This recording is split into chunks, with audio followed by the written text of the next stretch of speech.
یہ لو میری سنت، یہ لو میرا قرآن، یہ لو میری سنت۔ الحمدللہ وکفا وسلام علی عباده الذین اصطفى۔ اللہم صلی علی سیدنا محمد وعلی آل سیدنا محمد مبارک وسلم۔ کھجور جناب نبی کریم صلی اللہ علیہ وسلم کو بہت ہی پسند تھی۔ حضرت عائشہ رضی اللہ تعالی عنہ فرماتی ہیں کہ ہم لوگوں یعنی حضور اکرم صلی اللہ علیہ وسلم کے اہل و عیال کے ہاں ایک ایک ماہ تک آگ نہیں جلتی تھی، صرف کھجور اور پانی پر گزارا تھا۔ حضرت عبداللہ بن عمر رضی اللہ تعالی عنہ فرماتی ہیں کہ میں آپ صلی اللہ علیہ وسلم کے ساتھ مدینہ کے باغوں میں سے کسی باغ میں گیا تو آپ صلی اللہ علیہ وسلم کچے ہرے کھجور نوش فرمانے لگے اور مجھ سے کہا، اے ابن عمر تم بھی کھاؤ۔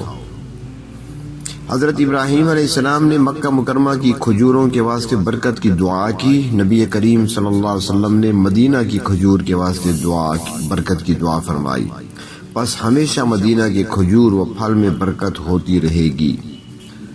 حضرت علی رضی اللہ تعالیٰ فرماتی ہیں کہ حضور اقدس صلی اللہ علیہ وسلم نے ارشاد فرمایا، کھجور کی پیدائش اس مٹی سے ہوئی جس سے حضرت آدم علیہ السلام پیدا ہوئے۔ ابن حبان میں ہے، حضرت عائشہ رضی اللہ تعالیٰ فرماتی ہیں کہ سب سے زیادہ پسندیدہ کھجور آپ صلی اللہ علیہ وسلم کو عجوہ تھی۔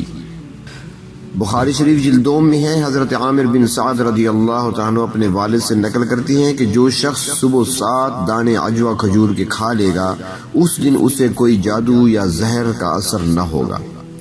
عجوہ مدینہ کی ایک خاص قسم کی کھجور ہے اور یہ خصوصیت صرف مدینہ کے عجوہ کو ہی حاصل ہے، اور عمدۃ القاری میں ہے کہ عجوہ جنت سے ہے۔ حضرت عائشہ رضی اللہ تعالیٰ فرماتی ہیں کہ نبی کریم صلی اللہ علیہ وسلم نے ارشاد فرمایا، جس گھر میں کھجور نہ ہو وہ گھر والے بھوکے ہیں، یعنی گھر میں اگر کھجور ہے تو کھانے کی ایک بڑی نعمت ہے، پھر بھوکے رہنے کا کیا سوال کہ یہ غذا بھی ہے اور میوہ بھی۔ ابن ماجہ شریف جلد 2۔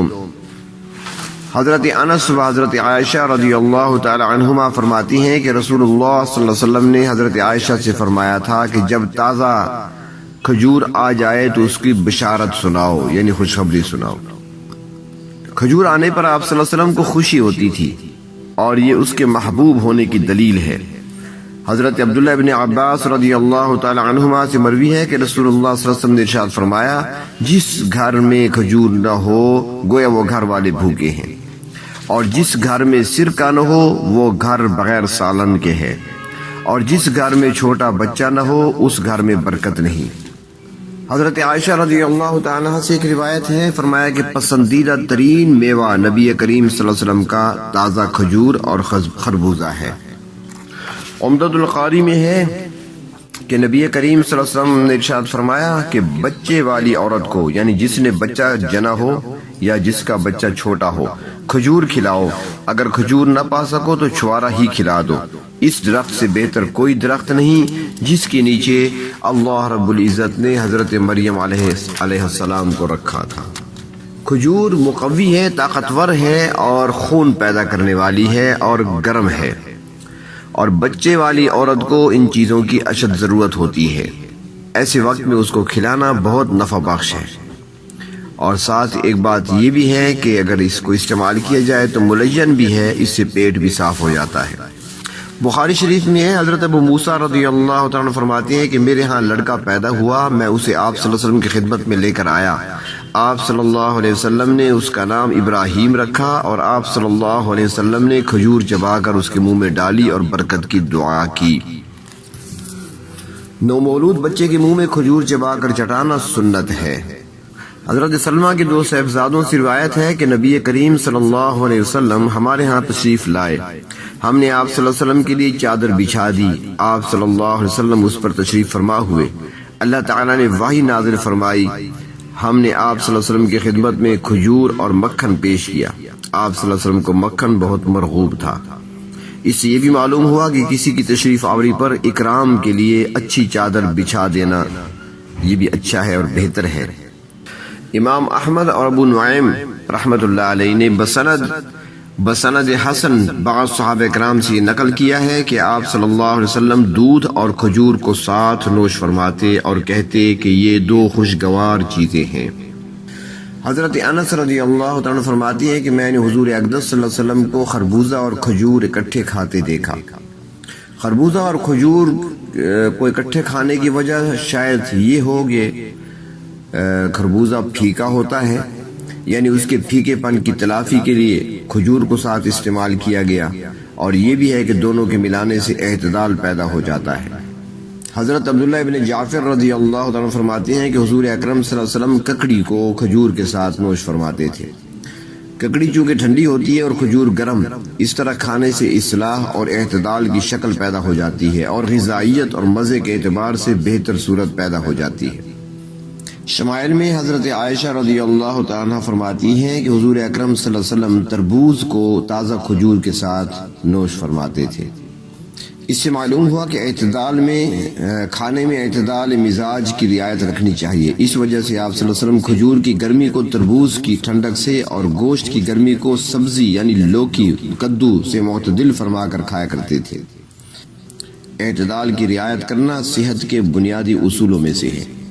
ایک موقع پر جناب نبی کریم صلی اللہ علیہ وسلم کھجور استعمال فرما رہے تھے۔ جب خراب اور ردی کھجور کا نمبر آیا تو آپ نے ہاتھ روک لیا۔ کسی کہنے والے نے کہا کہ یہ باقی مجھے دے دیجئے، تو آپ صلی اللہ علیہ وسلم نے ارشاد فرمایا جسے میں اپنے لیے پسند نہیں کرتا دوسروں کے لیے کیسے راضی ہو جاؤں، یعنی جب میں خود اپنے لیے ردی کھجور پسند نہیں کرتا تو دوسروں کے لیے کس طرح پسند کر لوں۔ حضرت عبداللہ ابن عمر رضی اللہ تعالیٰ عنہما کی روایت ہے کہ نبی کریم صلی اللہ علیہ وسلم نے منع فرمایا ہے کہ آدمی ایک ساتھ دو کھجوروں کو کھائے۔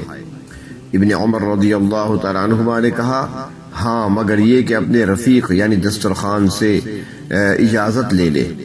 ابو داؤد شریف و ترمذی شریف جلدوم۔ یعنی ایک ساتھ دو کھجور اٹھا کر کھانا حرص کی علامت ہے۔ اپنے ساتھ موجود ساتھیوں کی حق تلفی بھی ہے، اس وجہ سے منع کیا گیا۔ ہاں اگر سارے وہاں پر بیٹھے ہوئے رفیق جو دسترخوان پر بیٹھے ہیں اگر سب کی طرف سے اجازت ہے تو پھر ٹھیک۔ حضرت انس بن مالک رضی اللہ تعالیٰ فرماتے ہیں کہ میں نے حضور اکرم صلی اللہ علیہ وسلم کو دیکھا کہ پرانی کھجوریں لائی گئیں تو آپ صلی اللہ علیہ وسلم اس کی تفتیش کر رہے تھے، یعنی اس میں سے کیڑا وغیرہ نکال رہے تھے۔ ابن ماجہ جلدوم۔ بعض اوقات پرانی کھجور میں کیڑا وغیرہ ہو جاتا ہے تو آپ صلی اللہ علیہ وسلم غور سے اسے توڑ کر کیڑے وغیرہ کو دیکھ رہے تھے۔ اس سے معلوم ہوا کہ کھانے میں کیڑے وغیرہ کا احتمال ہو تو دیکھ کر کھائے۔ پھل وغیرہ میں گنجائش ہے کہ کبھی اگر موقع ایسا ہو تو چلتے پھرتے یا ٹہلتے ہوئے بھی کھایا جا سکتا ہے۔ طبرانی میں حدیث ہے، حضرت عبداللہ ابن عباس رضی اللہ تعالیٰ عنہما سے مروی ہے کہ رسول اللہ صلی اللہ علیہ وسلم کسی انصاری کے باغیچہ میں داخل ہوئے اور کھجور نوش فرماتے ہوئے آپ صلی اللہ علیہ وسلم چل رہے تھے اور میں بھی آپ صلی اللہ علیہ وسلم کے ساتھ چل رہا تھا۔ حضرت انس بیان کرتے ہیں کہ آپ صلی اللہ علیہ وسلم کی خدمت میں ایک طبق کھجور کا پیش کیا گیا۔ آپ صلی اللہ علیہ وسلم گھٹنے کے بل بیٹھے اور ایک ایک مٹھی لینے لگے اور اپنی بیویوں کے گھر بھیجنے لگے۔ پھر آپ صلی اللہ علیہ وسلم نے کھائی اس طرح جس سے معلوم ہو رہا تھا کہ آپ صلی اللہ علیہ وسلم کو بھوک تھی، اور گٹھلی کو بائیں ہاتھ سے پھینک رہے تھے۔ ایک بکری گزری تو اس نے وہ گٹھلی کھا لی۔ دائیں ہاتھ سے کھانا اور اسی ہاتھ سے گٹھلی پھینکنا یہ نظافت اور صفائی کے خلاف ہے، اس میں منہ کا لعاب رہتا ہے۔ دائیں ہاتھ کا اسے آلودہ کرنا یہ لطافت طبع کے خلاف ہے، اور اسی طرح جس برتن میں کھائے اسی میں گٹھلی نہ رکھے۔ حضرت عبداللہ فرماتی ہیں کہ نبی کریم صلی اللہ علیہ وسلم ہمارے والد کے ہاں تشریف لائے، ہم لوگوں نے کھانا اور کھجور کا ملیدہ پیش کیا، آپ صلی اللہ علیہ وسلم نے اس سے کھایا، پھر کھجور پیش کی گئی، آپ کھجور کھا رہے تھے اور اس کی گٹھلی کو دو انگلیوں کے بیچ یعنی شہادت کی انگلی اور ساتھ والی انگلی ان دو کے درمیان سے پھینک رہے تھے۔ پھر پانی لایا گیا تو آپ صلی اللہ علیہ وسلم نوش فرما کر دائیں جانب والے کو دے دیا۔ میرے والد نے پھر فراغت کے بعد جانے کے وقت آپ صلی اللہ علیہ وسلم کی سواری کی لگام پکڑی اور دعا کی درخواست کی تو آپ صلی اللہ علیہ وسلم نے دعا دیتے ہوئے ارشاد فرمایا، صحیح مسلم جلدوم میں ہے، اللہم بارک لہم فیما رزقتہم فاغفر لہم ورحمہم۔ علامہ نووی رحمۃ اللہ علیہ نے اس کی تشریح میں لکھا ہے کہ گٹھلی کو کھانے کے برتن میں نہیں رکھ رہے تھے تاکہ گٹھلی کھجور کے ساتھ نہ مل جائے اور کراہت محسوس نہ ہو، بلکہ دونوں انگلیوں کی پشت پر رکھ رہے تھے اور اسے باہر پھینک رہے تھے۔ یعنی گٹھلی جو ہے کھجور کی پھینکنے کا طریقہ یہ ہے کہ بائیں ہاتھ کی 2 انگلیاں، شہادت والی انگلی اور اس کے ساتھ والی انگلی، ان دونوں انگلیوں کی پشت پر کھجور منہ سے نکال لیں اور پھر اس کو پھینک دیں دوسری طرف۔